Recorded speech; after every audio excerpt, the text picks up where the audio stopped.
ప్రపంచ ప్రఖ్యాతి వహించిన క్షేత్రం తిరుమల క్షేత్రం.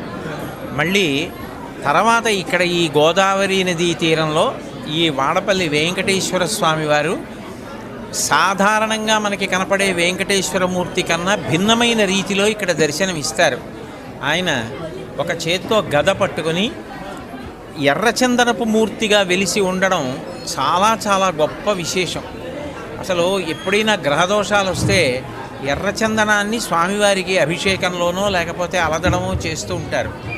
అలాంటిది ఎర్రచందనం మూర్తిలోనే స్వామివారు వెలియడం, పక్కన శ్రీదేవి అమ్మవారు కూడా ఉండడం, గదతో స్వామివారు ప్రకాశిస్తూ ఉండడం, ఆయన తన పాదాలని చూపిస్తూ ఉండడం చాలా విశేషమైన క్షేత్రం. దినదినాభివృద్ధి చెందుతున్న ఈ క్షేత్రం ధర్మానికి గొప్ప ఆలంబనం కావాలని, రాబోయే కాలంలో ఇంకా ఎంతోమంది భక్తులకి ఇది ఆశ్రయం కావాలి.